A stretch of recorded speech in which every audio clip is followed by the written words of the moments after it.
from the National News Studio, Sri Lanka.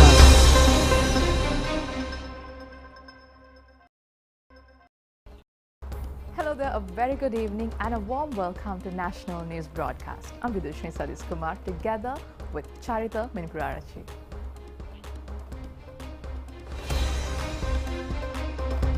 Permission has been granted again for the anchoring of Yuan Wong 5 Chinese observation vessel at the Hambantota harbour. Schools to engage in normal sessions from next Monday. A ship carrying 100,000 metric tons of crude oil arrives in Sri Lanka tonight.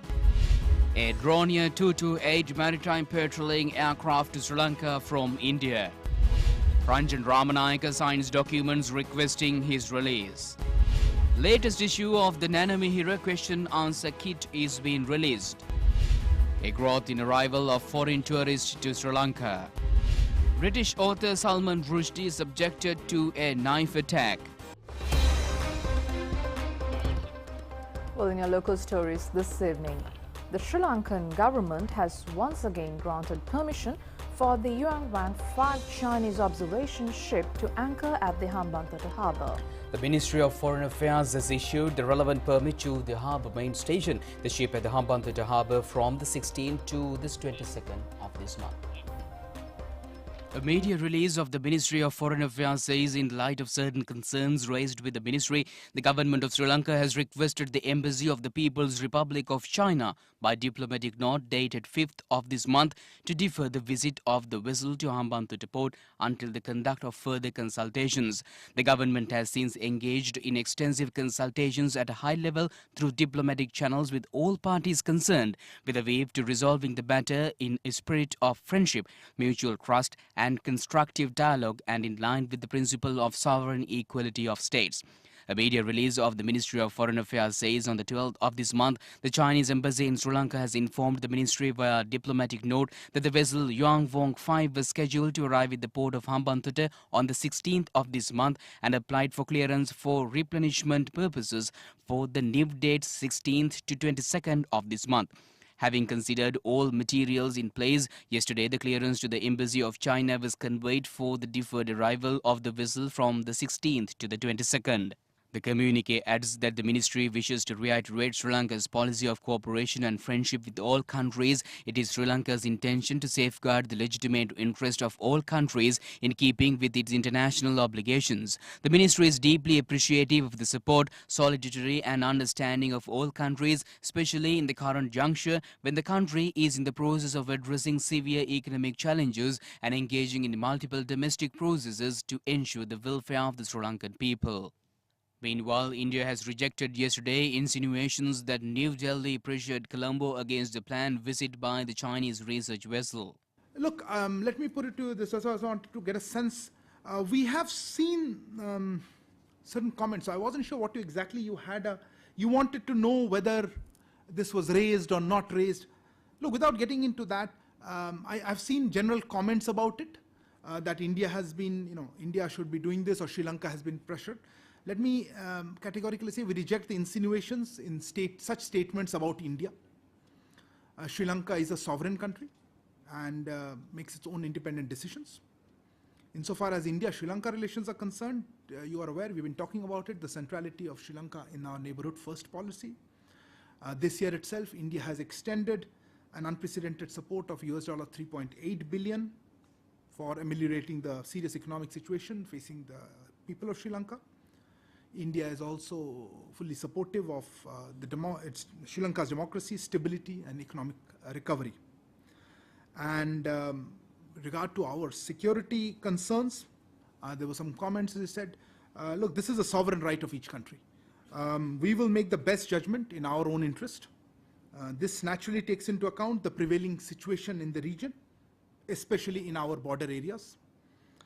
And insofar as in the context of India and China that you had raised, we have consistently maintained the necessity of mutual respect, mutual sensitivity, and mutual interests as the basis of development of ties. I think I'll leave it at that.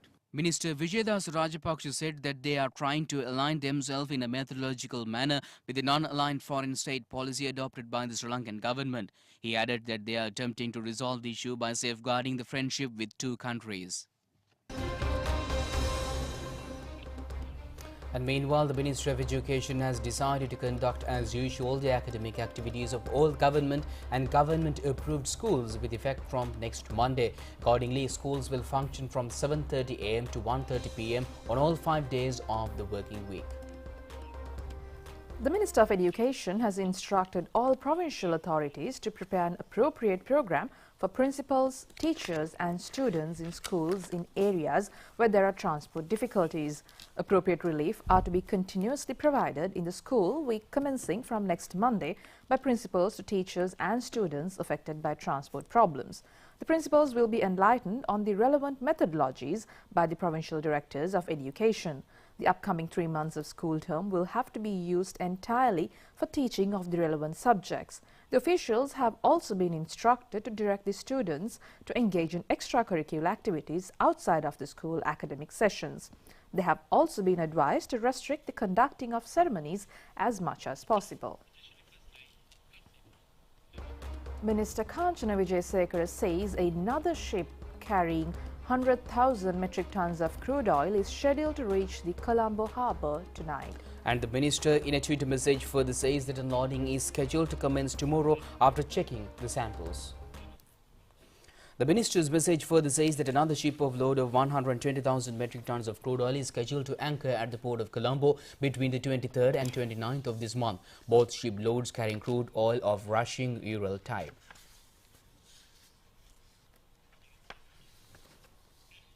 More than 5.8 million persons have so far registered to purchase fuel under the National Fuel Pass system. Distribution of fuel on an island-wide basis during the system has commenced from the 1st of this month. The second phase of the program is to provide fuel for motor vehicles sufficient for 1 week. Will got underway on the 8th of this month. The government says that special program has been prepared expeditiously over provisions of a high quality of fuel under travelling National Pass fuel for vehicles engaged in long-distance travelling. Accordingly, under the permit, such vehicles would be able to purchase fuel requirements from the filling stations in the relevant areas. The filling stations in the Polonnaru district under receipt of diesel after 10 days has commenced issuing fuel under the QR system yesterday. A substantial decline in the rush of fuel at filling stations in the Gold district has been witnessed. The people says that the National Fuel Pass system of the QR system is a successful method to distribute fuel. Minister Kanchana Wijesekara has instructed the Ceylon Petroleum Corporation to take appropriate managerial decisions regarding filling stations which do not conform to the guidelines. The minister's Twitter message adds that discussions have also been conducted today regarding fuel distribution for essential services, common transportation, fisheries, agricultural, industrial, tourism and business activities.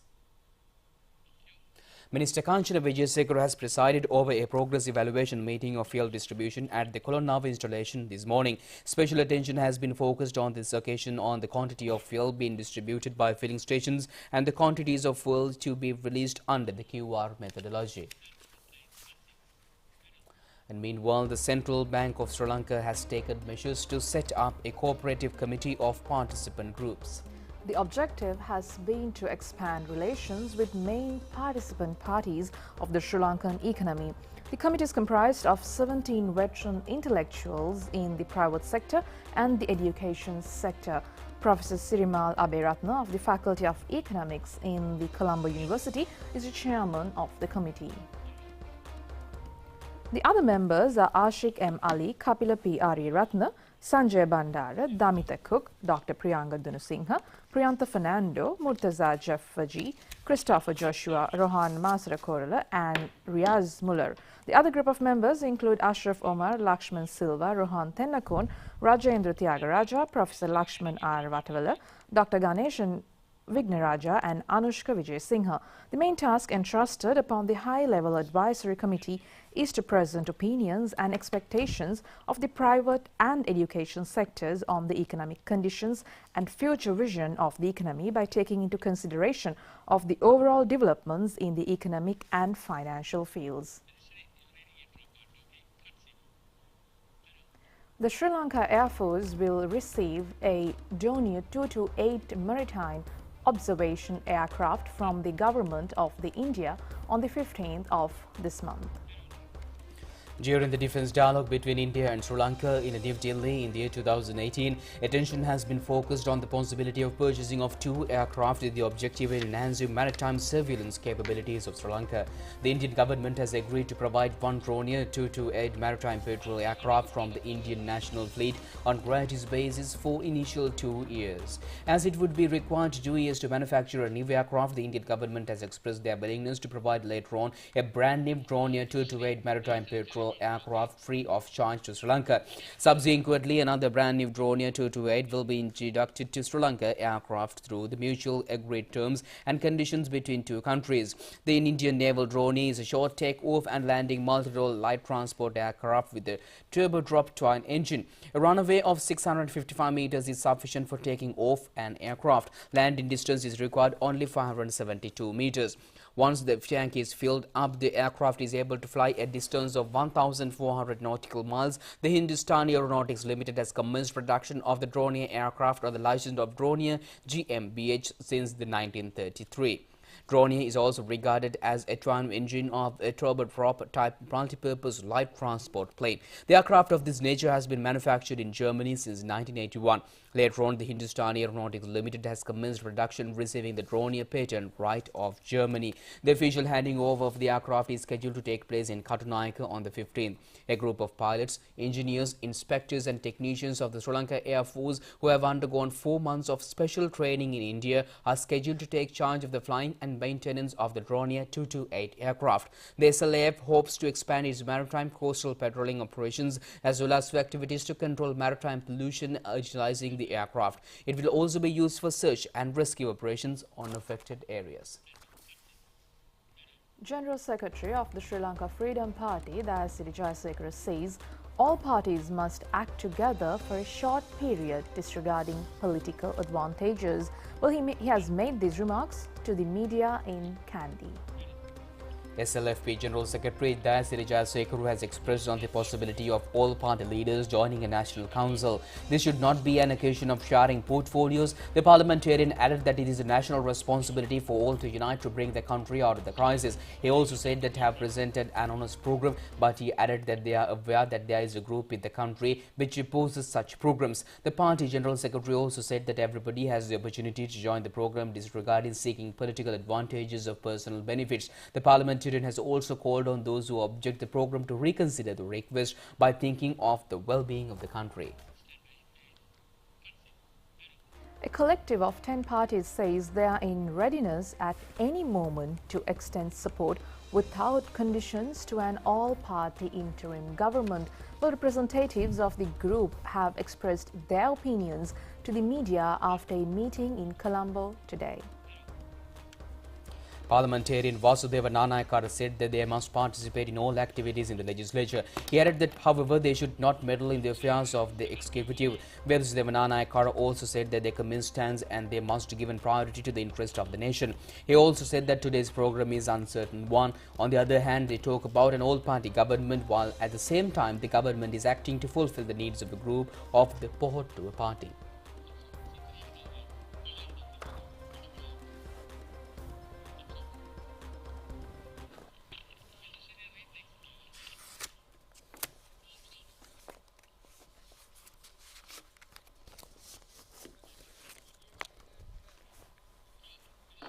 Parliamentarian Govinda Kumaratunga said that the majority of revisions in the 22nd Amendment are the ones they have requested. He added that they are in agreement with these revisions. He also said that they are extremely concerned over surpassing the limit of ministers and deputy ministers in a national government. The appropriate limit has been agreed upon as 30 cabinet ministers and 40 deputy ministers. However, the 22nd Amendment has given authority to exceed these limits. This issue has not been included in the original copy of the 22nd Amendment. Parliamentarian Ranjan Ramanayake has signed documents requesting his release and a pardon this morning to be submitted to the judiciary. The event has taken place at the Magazine prison in Colombo. The relevant documents are scheduled to be forwarded to the courts as well as to the President. Thereafter, a final decision has been taken to the release of Ranjan Ramanayake.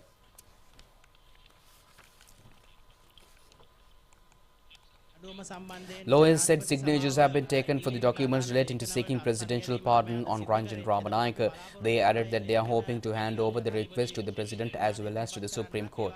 Measures are underway to receive the presidential pardon within the shortest possible delay.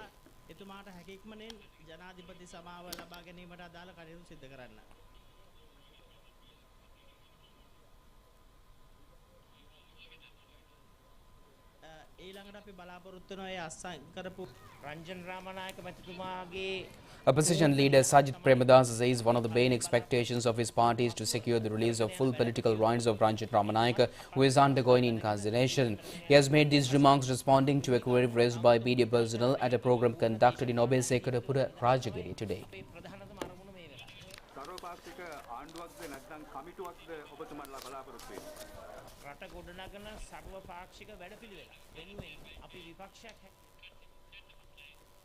And meanwhile, the latest version of the Nanamihura question and answer educational presentation of the Sri Lanka Rupavahini Corporation for grade 5 students preparing for the scholarship examination was unveiled yesterday. The Nanamihura program, focusing on the scholarship examination, has been telecast continuously for 15 years. Well, this program, which is being produced by the Education Division of the SLRC, has become an extremely popular program among students.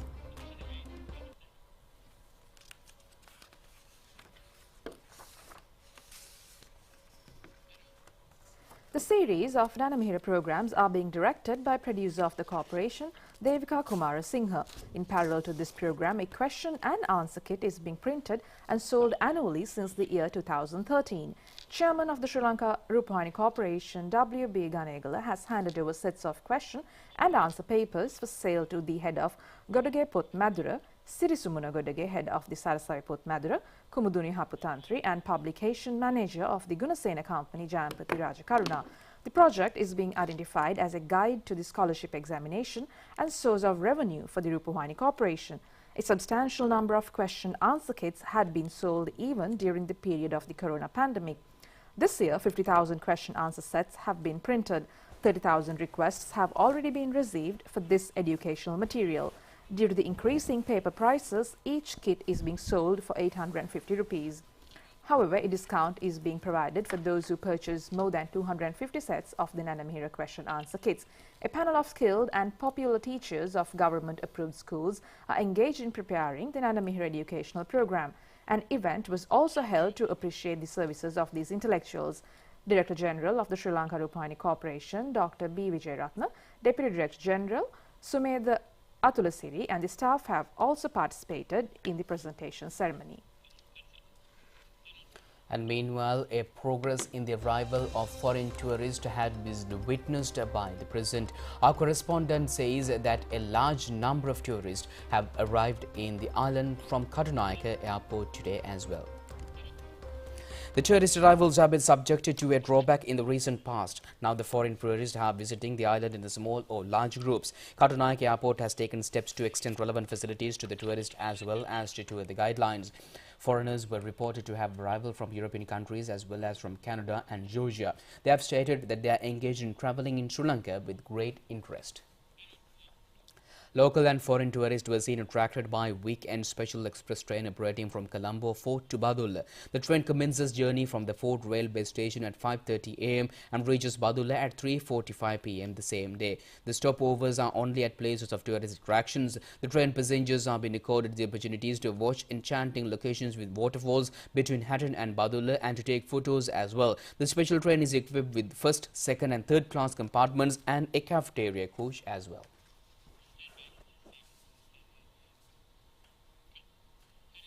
The Sri Lanka Ports Authority has taken measures to purchase 2 new tug craft. Minister of Ports, Shipping and Aviation Services Nimal Siripala de Silva has instructed officials of the Sri Lanka Ports Authority yesterday to commence the relevant procurement process in this connection. The minister was engaged in an observation tour at the Colombo Ports premises yesterday. The tug craft are involved in directing large ships arriving at the harbour premises to the jetty. Harbour trade unions and officials were reported to have furnished information pertaining to the need to purchase the tug craft. The minister has expressed hope of enhancing efficiency in port operations through utilization of these craft. Minister of Wildlife Mahinda Amaravira says that it is extremely likely that the giant squirrel would lose the status of national animal of Sri Lanka in the near future. The minister participating in a media discussion said that the reason being the giant squirrel has been identified as an animal which destroyed the crops. Minister Mahinda Amaravira said that they are hoping to implement a program to minimize the quantity of food being destroyed due to the animal activities by the end of this year. The animals such as giant squirrel, monkeys, wild boars and peacocks have been identified as beasts which engage in crop damages. He added that they are looking whether the giant squirrel could be replaced by another animal as a national animal. He further said that they has informed the relevant officials whether there is a program to minimize crop losses created by giant squirrel. The minister further said that the opinions of all parties concerned would be sought in naming the animal as the species.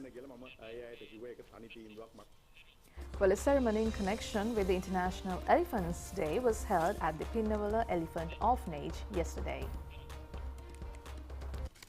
August 12th of every year is being regarded as the day dedicated for the safeguarding of the depleting elephant generations. The Mahasangha on this occasion has chanted Set Pirit and extended blessings on the elephants. A special treat was also given for the animals. 2 twin elephant calves born on the 31st of August last year were also added to the ceremonies conducted yesterday.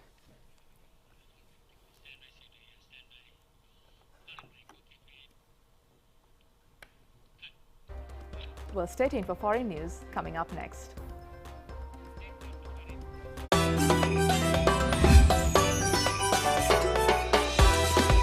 හොඳම දේ විශ්වාසයෙන් treat කරන්න. Prima Treats. Life is a treat. யூத்தெல்லாம் ஒன்றிணைத்து நாளைய தினத்திற்கு அடித்தளம் அமைக்கும் மக்கள் வங்கியின் எஸ் டிஜிட்டல் சேமிப்பு கணக்கு சேலஞ்சிற்கு S.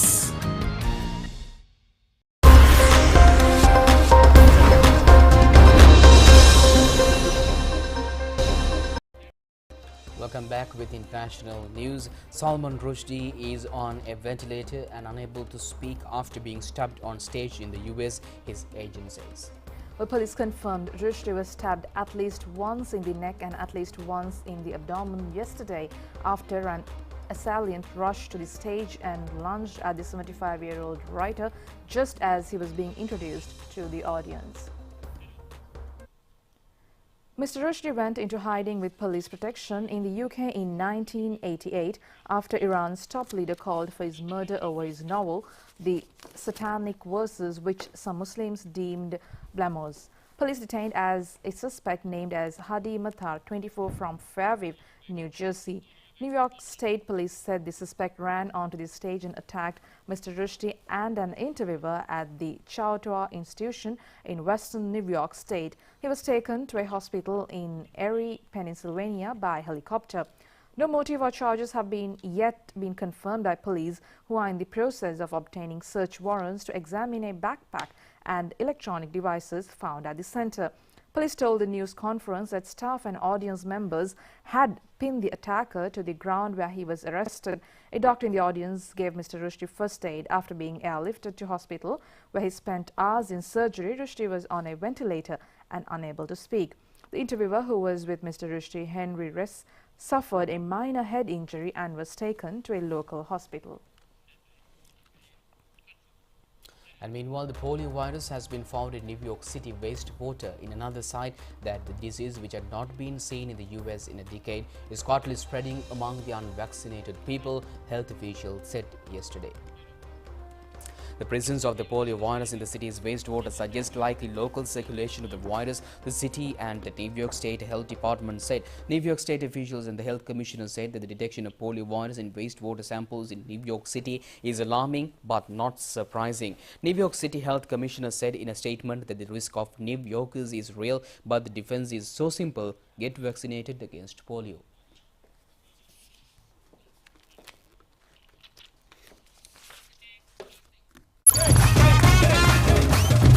Prima Kotomi Pantan.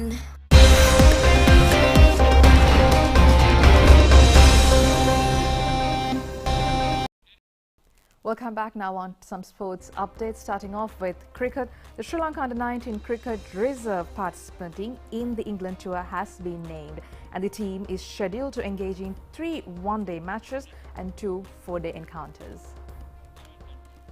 The Sri Lankan squad is led by Nananda College cricketer Ravi De Silva. The 18-member reserve is scheduled to leave the island tomorrow.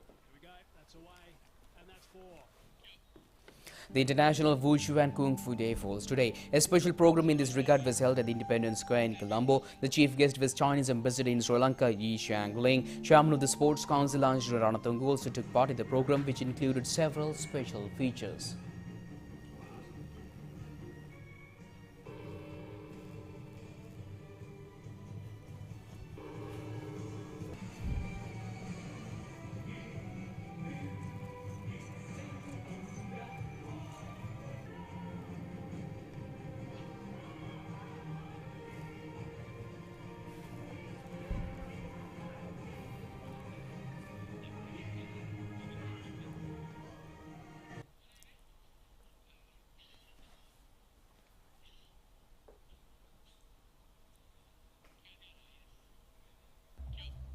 A friendly cricket match between Sri Sumankara Vidyalaya Hikaduwa and Gonapinuwala Sri Lanka National School took place at the Galle International Stadium today. This was the first match of an annual encounter to be organised.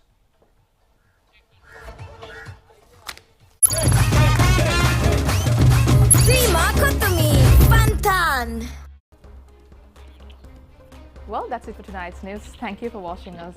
Have a good night.